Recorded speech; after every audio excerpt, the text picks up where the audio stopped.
کفایہ ہے، یعنی بستی کے لوگ اگر چند لوگ اس کو پڑھ لیں تو یہ ساری بستی پر سے ادا ہو گیا، اور اگر کسی نے بھی نہیں پڑھا تو پوری بستی کے لوگ گنہگار ہوں گے کہ آپ نے اس میں شرکت کیوں کی۔ لیکن آپ جب جنازے کی نماز پڑھنے کے لیے جاتے ہیں تو فائدہ کیا ہوتا ہے؟ اللہ کے حبیب صلی اللہ علیہ وآلہ وسلم فرماتے ہیں جس میت کے نماز جنازہ میں 40 مومن جمع ہو جاتے ہیں اللہ تبارک و تعالی اس مردے کی مغفرت فرما دیتا ہے۔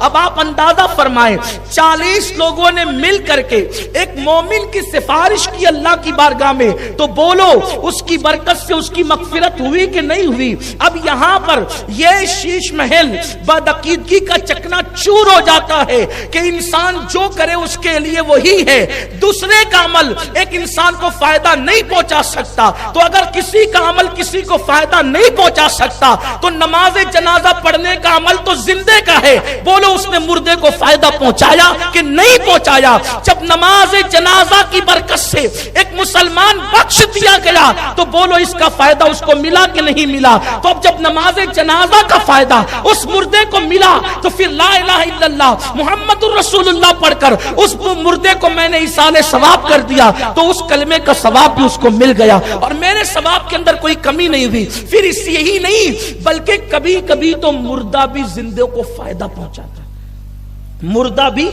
زندے کو فائدہ پہنچاتا ہے۔ آج کل دراصل اسکول کالج کے پڑھنے والے چھوکرے ہر چیز کو وہ دماغ سے عقل سے تولتے ہیں، ہر چیز عقل سے تولنے کی نہیں ہوتی۔ اگر ہر بات آپ عقل سے سمجھیں گے تو بہت ساری چیزیں جو آپ کے دماغ میں نہیں آئے گی۔ مذہب اس کو کہتے ہیں کہ کبھی کبھی عقل کو تنہا بھی چھوڑ دینا چاہیے۔ مذہب اس کو دیکھو، ایک مثال آپ کو بتا دوں، آپ اسلام کی بہت ساری باتیں عقل کے ترازو پہ تولو گے تو آپ کو سمجھ میں نہیں آئے گی، لیکن انکار کرو گے تو کافر ہو جاؤ گے۔ جیسے یہ آپ کا کون سا محلہ ہے جی؟ گلشیر نگر ہے۔ گلشیر نگر میں اگر حافظ رفیق صاحب گلی میں بھاگنے لگے تو آپ حافظ رفیق صاحب کے بارے میں کیا رائے قائم کریں گے؟ یہ کیسا حافظ ہے، یہ بھاگ رہا ہے؟ حافظ مقصود صاحب بھاگے، کوئی اور نیک شریف آدمی بھاگے تو آپ کیا کہیں گے؟ کیسا آدمی، غیر سنجیدہ آدمی، غیر شریف آدمی، یہ اس کو بھاگنا زیب دیتا ہے، عالم ہے، حافظ ہے، امام ہے، ٹھیک ہے نا؟ اس کا مطلب شریف آدمی کا بھاگنا آپ کے نزدیک کیا ہے؟ بولو عیب ہے کہ نہیں عیب؟ لیکن یہ گلشیر نگر کی گلی میں شریف آدمی بھاگے تو ہوٹل پہ ڈسکس ہونے لگے وہ بھاگا کیوں، وہ بھاگا کیوں، وہ بھاگا کیوں؟ لیکن 40-50 ہزار روپے خرچہ کر کے لوگ صرف صفا مروہ کے درمیان بھاگنے کے لیے جاتے ہیں، بولو وہ بھاگتے کہ نہیں بھاگتے؟ اور یہاں بھاگا تو عیب ہو گیا اور وہاں بھاگا تو ثواب ہو گیا۔ اب آپ عقل کا گھوڑا دوڑائیں گے، یا اللہ بھاگنا بھی ثواب ہے، یا اللہ بھاگنا بھی ثواب ہے، تو کہیں گے کہ ارے ہر چیز عقل سے مت دیکھ، مذہب تیرے امتحان لیتا ہے کہ تو ہر جگہ عقل کا استعمال کرتا ہے یا کہیں تو یہ کہتا ہے کہ عقل کو میں پیروں تلے کچلتا ہوں۔ عقل کچھ نہیں ہے، اللہ نے جو حکم دیا ہے اس کی آگے میں سر تسلیم خم کرتا ہوں۔ یہ پیلر ہے، پیلر، ٹھیک ہے، یہ پیلر، اس کو اگر کوئی امام صاحب پتھر اٹھا کر کے مارے تو آپ کہیں گے امام صاحب ٹھیک تو ہے نا، بیوی سے جھگڑا کر کے یہ غصہ آپ پیلر پہ کیوں اتارتے ہیں؟ یہ کوئی کہے گا نا کہ آپ کیا کر رہے ہیں، یہ پیلر کو آپ پتھر مار رہے ہیں، کوئی بات ہے آپ کی؟ آپ پاگل تو نہیں ہوگے، آپ کی عقل کم تو نہیں ہوگی؟ گلشیر نگر کے پیلر کو پتھر مارا تو آپ اس سے پوچھیں گے بھئی سب خیر تو ہیں، لیکن مینا کے اندر جو 3 پیلر بنے ہوئے ہیں لوگ اس کو پتھر مارتے ہیں اور وہ کیا کہتے ہیں؟ شیطان کو پتھر مارے۔ میں کہتا ہوں اللہ کے بندے وہاں شیطان ہے نہیں، اس لیے کہ مینا تو مقام مبارک ہے، مینا تو مقام مبارک ہے، مبارک مقام پہ بولو شیطان کیسے آ سکتا؟ وہاں شیطان کیسے؟ وہاں شیطان ہے نہیں، بس جہاں کبھی آیا تھا ہزاروں سال پہلے اور اس کو جناب ابراہیم نے پتھر مار کے بھگا دیا تھا، اب وہاں شیطان ہے نہیں، اور اگر ہو بھی تو دکھتا نہیں، اور اگر دکھتا بھی تو آپ کہاں بیٹے کو قربان کرنے لے جا رہے، وہ آپ کو روکے گا؟ وہاں روکا تھا، ہزاروں سال پہلے روکا تھا، بھگانے والے نے بھگایا تھا، مارنے والے نے مارا تھا، اب کیوں مارتے ہو؟ تو اللہ کا قانون یہ بتاتا ہے مروہ اس لیے رہا ہوں کہ میں تیری عقل کا امتحان لے رہا ہوں کہ تو عقل کو ترجیح دیتا ہے کہ مذہب کو ترجیح دیتا ہے۔ بات سمجھ میں آئی؟ تو اس لیے بہت زیادہ عقل مند مت بنو مذہب کے معاملے میں. اللہ کا جو حکم ہے، رسول اللہ کا جو حکم ہے، بزرگوں کا جو طریقہ ہے، اس کو اختیار کرو، اس کو مانو. تو اب انسان یہ کہتا ہے کہ مردہ کوئی فائدہ نہیں دے سکتا، اس کی روح نکل گئی. دیکھو اب دھیان سے سنو، میں اپنی گفتگو تیزی سے آگے بڑھاؤں کیونکہ ٹائم کم ہے اور عنوانات بہت زیادہ دیے گئے ہیں. اب انسان سوچتا ہے بھئی اس کی تو روح نکل گئی، وہ ہل بھی نہیں سکتا، ناک پر سے مکھی بھی نہیں ہٹا سکتا، وہ ہمیں کیسے فائدہ پہنچا سکتا ہے؟ تو میں آپ کو بتاتا ہوں، دیکھو مردہ کیسے فائدہ پہنچاتا ہے. توجہ آپ کی، مردہ کیسے فائدہ پہنچاتا ہے. جیسی پتہ چلا مٹی دینے چلو بھائیو فلاں صاحب کا انتقال ہو گیا، تو جتنے لوگوں نے وہ پکارا سنا، کیا کہتے پتہ ہے؟ انا للہ و انا الیہ راجعون. بولو کہتے کہ نہیں کہتے؟ کیا کہتے ہیں؟ آپ نے کیا پڑھا؟ قرآن کی آیت پڑھی. قرآن کی آیت کا ایک حرف پڑھا تو کتنی نیکی ملی؟ 10 نیکی. حضور فرماتے ہیں میں نہیں کہتا کہ الف لام میم ایک حرف ہے، الف ایک حرف ہے، لام ایک حرف ہے، میم ایک حرف ہے، ٹھیک ہے. اور بلکہ صوفیہ فرماتے ہیں الف لکھا جاتا ہے تو الف لام اور فے دو تینوں کا مل کے ہوتا ہے. تو اب گویا جس نے الف پڑھا صرف تو اس کو بھی 30 نیکی ملتی ہے، یعنی جتنے حروف بتائیے اتنی نیکی ملتی ہے. تو آپ نے آیت کب پڑھی؟ برات جاتے ہوئے دیکھ کے پڑھی؟ بولیے نہیں. مولانا کو جاتے ہوئے دیکھ کے پڑھی؟ نہیں. لیڈر کو جاتے ہوئے دیکھ کے پڑھی؟ نہیں. پکارا سنا کہ فلاں مر گیا تو آپ نے کیا پڑھی؟ انا للہ. اب انا للہ جو آیت پڑھی، وہ آیت پڑھنے کا ثواب آپ کو ملا کہ نہیں ملا؟ بولو ذریعہ کون بنا؟ کون ذریعہ بنا؟ مردہ.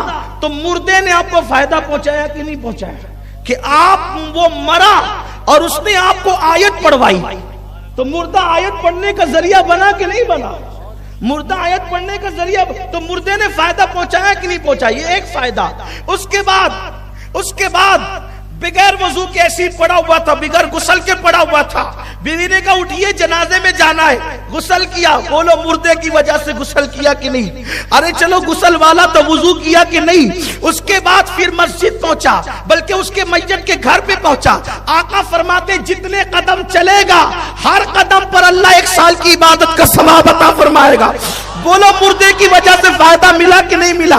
برات میں چلنے سے یہ فائدہ نہیں ہے، مردے کے ساتھ چلنے سے فائدہ ہے. تو یہ فائدہ کس کی وجہ سے ہو رہا ہے؟ مردے کی وجہ سے. پھر میرے آقا فرماتے ہیں نیک مردے کو کندھا دے تو نیک کی برکت سے مردہ بخشا جاتا ہے، اور اگر مردہ نیک ہو تو اس کو کندھا دینے کی وجہ سے زندے بخش دیے جاتے ہیں. بھائیو جب مردے کا عمل ہمارے کام آ رہا ہے تو ہمارا عمل مردے کے کام کیوں نہیں آ سکتا؟